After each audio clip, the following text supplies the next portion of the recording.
O trabalho que será apresentado tem como principal objetivo entender o status jurídico dos animais em nosso país e, a partir disso, refletir sobre os direitos dos animais no âmbito civil. Os conceitos bem e coisa e a grande divisão de opiniões nas doutrinas modernas. O Código Civil de 1916 não fazia distinção entre bens e coisas. No de 2002, esses conceitos como objeto de direito passam a dividir opiniões dentro da doutrina brasileira. Alguns autores, como por exemplo o Caio Mário da Silva, afirmam que bem é tudo aquilo que nos agrada e que a diferença entre bens e coisas é a materialidade. Ou seja, as coisas seriam materiais ou concretas e os bens imateriais ou abstratos. O autor Silvio Rodrigues dá uma definição um pouco diferente, acreditando que coisa é gênero e bem é espécie.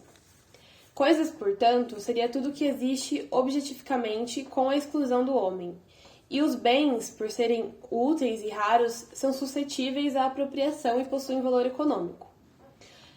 O Flávio Tartucci, por exemplo, ele concorda com essa narrativa defendida por Silvio Rodrigues e ainda acrescenta que todos os bens são coisas, porém nem todas as coisas são bens. Nessa mesma lógica, coisa seria tudo que não é humano e bens, coisas com interesse econômico ou jurídico. Atualmente, no direito civil, os animais são classificados como coisas, fato que demonstra uma lenta evolução da legislação no que diz respeito a fornecer proteção adequada a vidas que não são humanas. Alguns autores, pesquisadores, professores e até defensores dos direitos dos animais, como por exemplo a Fernanda Luiza Medeiros e o Daniel Lourenço Braga,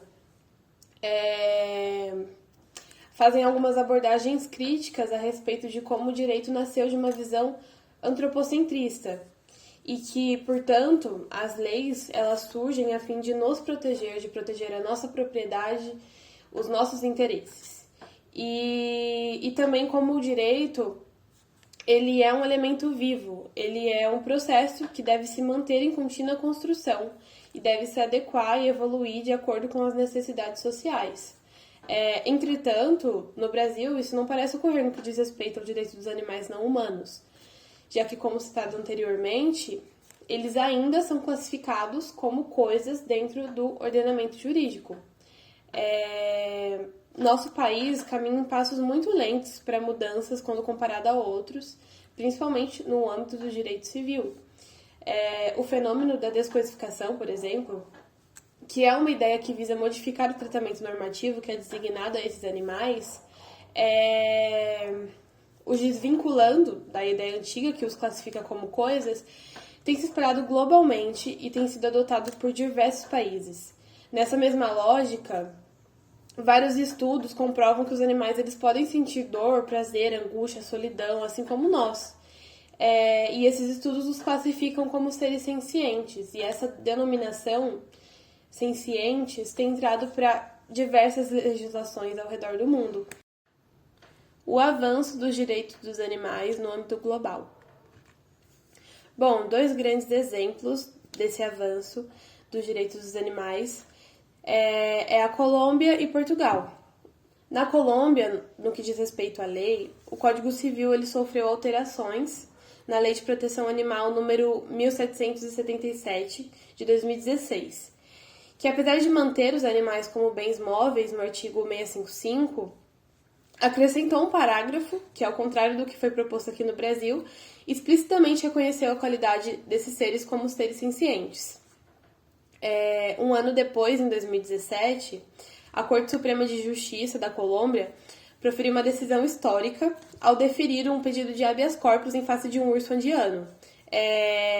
Para que esse urso, ele estava em um zoológico, para que ele fosse transferido desse zoológico para uma reserva ambiental que era mais adequada à espécie e à necessidade dele.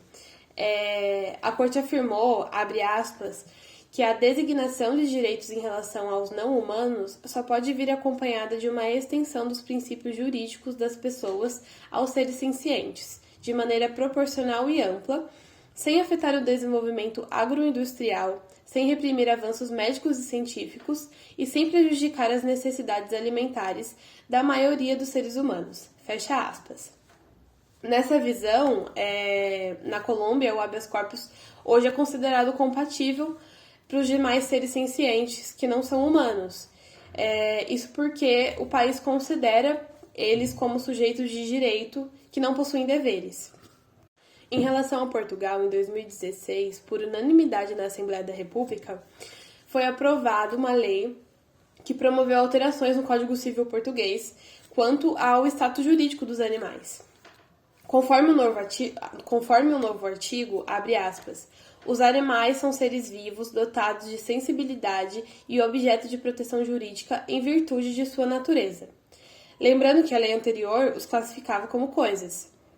Enfim, outros países como a Áustria, a Alemanha e a França também estão bastante avançados no que diz respeito ao direito dos animais e na luta contra a descosificação desses seres, comprovando que esse é um fenômeno de mudança global.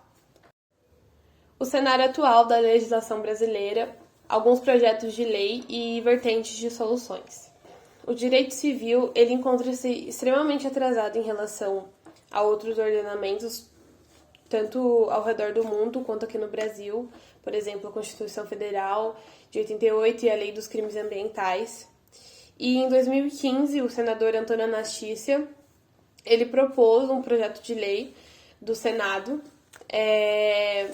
número 351 de 2015, que consiste basicamente na inclusão tanto de um parágrafo único ao artigo 83 do Código Civil, o qual declara explicitamente que os animais serão tratados como coisas a fim de diferenciá-los dos bens inanimados, bem como também o inciso 4 da Lei número 10.406, de 10 de janeiro de 2002, que disserta que os animais serão tratados como bens para os efeitos legais, salvo o disposto em lei especial.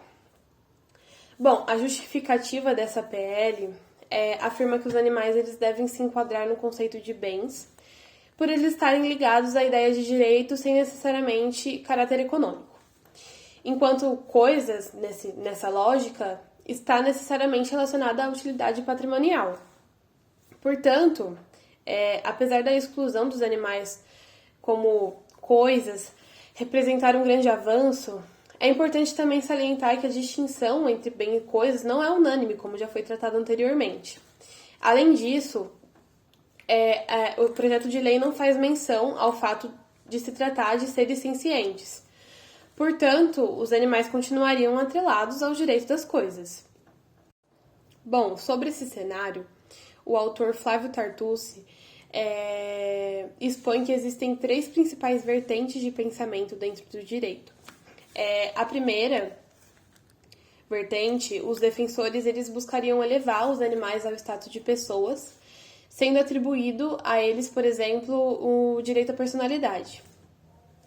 A segunda corrente de pensamento tem defensores que acreditam que separar o conceito de pessoa e o de sujeito de direito possibilitaria proteção na qualidade de sujeito de direito sem personalidade e assim existiria proteção em razão do próprio animal ou do direito difuso como forma de proteção ao meio ambiente. Já na última vertente, os defensores eles simplesmente acreditam que a melhor coisa seria manter a legislação como ela está no momento. Com os trâmites um pouco mais avançados, o projeto de lei da Câmara número 27 de 2018, que foi apresentado à Câmara por Ricardo Izar, visa incluir um dispositivo na Lei número 9.605 de 1998, o qual trata de crimes ambientais. Esse dispositivo ele determina que os animais não humanos eles possuem natureza jurídica e são sujeitos de direito despersonificado, dos quais devem gozar e obter tutela jurisdicional em caso de violação, vedado assim o seu tratamento como coisa. Após a aprovação dessa lei, pode-se considerar que a proteção e a tutela dos animais se darão de forma muito mais rigorosa e, levando em consideração o teor da redação da nova lei, é possível perceber que houve uma mudança significativa no ordenamento jurídico. Entretanto, existe uma exclusão dos animais de produção e dos que participam de manifestações culturais, principalmente por razões econômicas. Mergulhando um pouco na nossa realidade no cenário brasileiro, dados do Instituto Brasileiro de Geografia e Estatística de 2020 revelam que em mais de 44% dos domicílios brasileiros existe pelo menos um cão, estimando um total de 52,2 milhões de cães em lares. Já em relação aos gatos, são 22 milhões de felinos que residem em lares e, por sua vez, a Pesquisa Nacional de Amostras de Domicílios, também divulgada pelo IBGE, de 2013, nos mostra que há mais cães de estimação do que crianças em residências brasileiras. Finalmente, através dos dados e teses expostos no projeto, cabe uma reflexão aos estudantes a respeito dos direitos dos animais no cenário brasileiro. Por fim, um grande defensor dos direitos dos animais, o Peter Singer, afirma que todos os argumentos para provar a superioridade do homem não podem quebrar essa dura realidade. No sofrimento, os animais são nossos iguais.